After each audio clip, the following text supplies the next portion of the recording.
생겼어요? 뭔가 이상해. 자, 안녕들 하세요. 안녕하세요. 비가 너무 많이 오죠? 비가 와서 코로나가 좀 없어져 씻겨 내려갔으면 좋겠어요. 그죠? 오늘 여의들 부리시네 마스크 하셔야 되는 거 아닌가?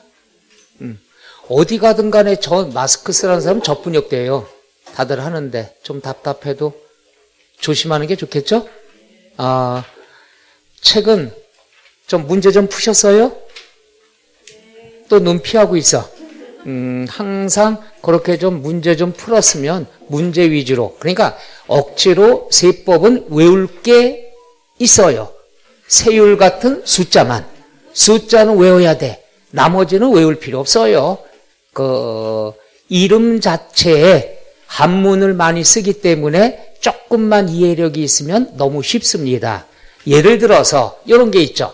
오늘 배울 것이 117쪽에 나와 있는 재산세 마무리 들어가야 되죠. 그럼 재산세다. 외울 거 없잖아요. 재산세는 뭐에 대해서 부과하는 세금이다? 재산에 대해서. 누구 재산에 대해서? 내 거죠. 내가 갖고 있는 재산에 대해서 부과하는 게 뭐가 된다? 재산세가 된다. 이름 갖고 이해만 하면 돼요. 그럼 117쪽에 처음 배워야 될 것이 납세 의무자가 되죠. 세금을 납부할 의무를 가진 사람이 누구냐? 그럼 당연히 소유자가 되겠죠. 이 소유자가 거래 형태에 따라서 용어가 어떻게 바뀌느냐? 이것만 아시면 되죠. 따라서 납세 의무자는 이번 시험에 나올 확률이 너무 크기 때문에 꼭 알고 넘어가야 되겠죠. 그럼 납세 의무자 범위는 요만큼뿐이 없어요. 요 안에 답이 있는 거예요. 뭐가 있느냐? 첫째, 재산세다 그러면 항상 몇 월 며칠 기준이 된다? 6월 1일이야. 따라서 6월 1일 이전에 팔았으면은 난 납세 의무가 있다 없다? 없어요. 그것만 정확히 알면 돼. 따라서 오늘 7월 22일 날 세법 개정안이 나왔고 그 다음 일부는 상임위원회 통과했고 오늘 오후에 모든 게 국회 본회의 통과돼요. 세법 개정. 우리가 예상했던 것들이야. 따라서 뉴스는 볼 필요 있다 없다? 없다. 왜 그러냐? 제일 많이 개정되는 게 재산세하고 종부세예요. 그럼 재산세하고 종부세는 오늘 본회의에 통과했다고 해서 오늘부터 내일부터 시작되는 건 아니죠. 왜? 항상 언제 기준이야? 6월 1일. 그러니까 오늘 통과가 됐다 하더라도 언제부터 시행이 되는 거죠? 그렇죠. 내년 6월 1일부터야. 따라서 TV는 볼 필요가 없는 거예요. 그럼 머릿속에 재산세나 종부세는 6월 1일 날 기준이다.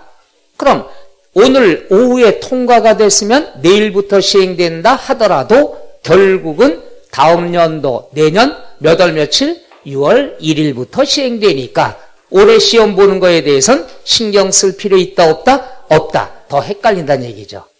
이해 가세요? 뉴스는 보지 말아요. 절대로. 오늘 정신없을 거예요. 저녁에 통과된 내용에 대해서 며칠 전부터 정신없이 떠들었죠. 그러니까 저도 이제 일찍 입수를 했습니다. 미리. 그리고 엠바고라는 게 있어요. 기재부에서 나온 걸 기자들한테 돌리면서 요건 7월 22일부터 신문 기사를 내세요. 엠바고. 그때까지는 약속이죠. 그러던 게 유출됐었죠. 그것 때문에 누가 유출했는지 자꾸 난리가 났죠. 저는 아니에요. 그냥 갖고만 있었죠. 그래서 그 내용은 우리가 예상했던 데들이 되는 거죠. 그거에 대해서는 이따가 또 한번 간단히 해드릴게. 그럼 재산세 납세 의무자는 뭐냐? 항상 과세 기준일이 포인트죠. 과세 기준일 몇 월 며칠이죠? 6월 1일. 과세 기준일 현재 6월 1일 현재 사실상 소유자가 된다는 것. 이게 다예요. 6월 1일 날 사실상 소유하고 있는 사람이 재산세도 내고 고가의 부동산이면 뭐도 내죠? 종부세도 낸다는 얘기야. 오로지 6월 1일. 6월 1일은 올해 지나갔잖아. 그러니까 개정된 거 무시해버리라는 얘기죠. 그러면 우리가 사실상 소유자인데 형태에 따라 맨날 나오는 게 똑같아. 공유재산. 공유가 뭐라고 그랬죠? 공유? 자, 침착하게 제가 질문하는 건 성인들은 다 아는 것들이에요. 이거 알면 공유가 뭐예요? 영화배우? 노, 공동소유다. 그럼 공동소유라는 것은 한 사람, 여러 사람. 그럼 여러 사람이 다 납세 의무가 있는 거야. 그 여러 사람을 뭐라고 얘기하느냐? 공동소유면 자기의 지분이 있겠지. 지분이라는 건 뭐예요? 몫을 얘기합니다. 그럼 몫이 있는 사람을 뭐라고 그러죠? 지분권자. 항상 요게 나오고 요도 안 보는 거야. 요게 답 찾는 거예요. 그런 다음에 뭐라고 나오냐? 이러면 끝나는데 시험에 내기 위해선 너무 요건 약소해. 그래서 나온 게 뭐냐? 지분에 표시가 없을 때는 어떻게 되느냐? 지분에 표시가 없다는 건 지분이 똑같다는 얘기죠. 똑같다는 걸 뭐라고 얘기한다? 균등. 항상 이 지문에 나오죠. 우리 지겹겠잖아. 그럼 항상 답 찾을 때는 사건을 보고 결과를 찾는 거예요. 이게 답 찾는 요령이죠. 공유라는 사건이 있어. 이게 안 나오면 문제가 안 된다는 얘기야. 그럼 공유 나오면 여러 사람, 몫이 있는 사람, 지분권자 이렇게 찾으면 되죠. 그 다음에 뭐가 있느냐? 그림을 그려보면 자, 우리가 주택이 있는데 건축물의 소유자는 갑이고 토지의 소유자가 을이다. 그럼 사람이 몇 사람이야? 그럼 재산세 몇 사람 내? 2사람 내는 거야. 요건 공유하고 똑같은 거니까. 요거는 갑이 내고 요거는 을이 내는데 재산세는 사람에 대한 거예요? 물건에 대한 거예요?